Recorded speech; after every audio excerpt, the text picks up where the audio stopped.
Welcome to the T-Pac Arcade. Today's game is Out of Control for the Atari 2600.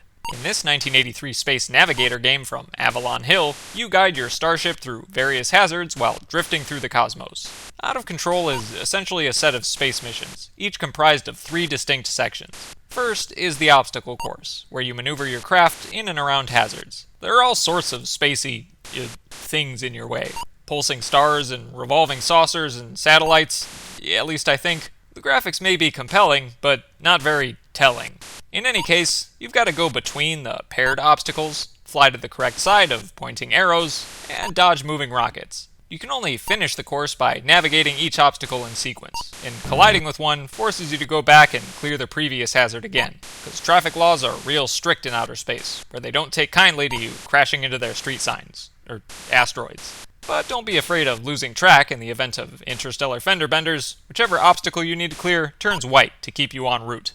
After the obstacle course, you enter a fixed screen section, where the objective is to clear 10 green modules. They appear one at a time in various places on the playfield, and here you're actually encouraged to run into stuff, since that's essentially how you pop the space balloons. Now, I'm generally an advocate for consistency, but recklessly crashing into space things is fun, so I'll gladly concede here.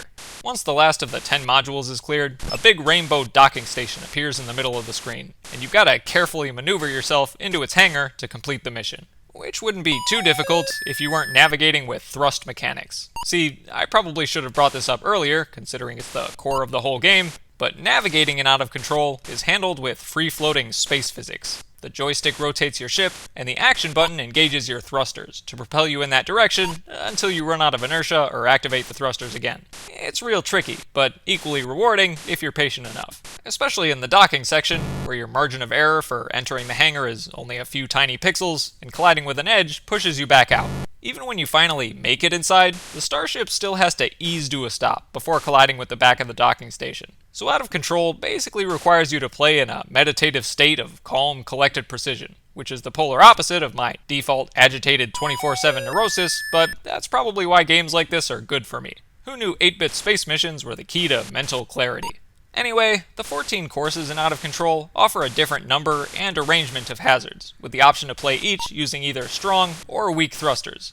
I actually preferred the weak thrusters because they gave me more fine-tuned control of the starship, but at the cost of a better clear time in some cases. See, for players who aren't content with simply finishing the missions, Out of Control has a running clock to track your time from initial launch to final docking, so you're free to go back and replay courses for lower and lower times. Not for me, considering my post-traumatic stopwatch stress from high school cross-country races, but it's still a neat feature nonetheless. Not to mention an interesting novelty, since it means the penalty for poor performance is a slow time rather than a game over, which is probably my favorite aspect of Out of Control.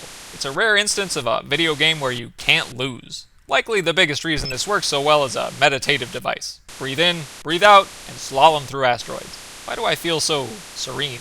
It can even be borderline hypnotic in the later missions where the obstacle course sections start to feel almost endless. And the aesthetics of this game only add to that hypnotic dissociative feeling, since all the hazard graphics have these nebulous, repeating, blinking, and undulating animations, the pitch-black background draws you into the void of space, and the sparse soundscape of thruster hums, slalom bleeps, and module bloops engulf your brain with the embrace of this bizarre 8-bit zen state.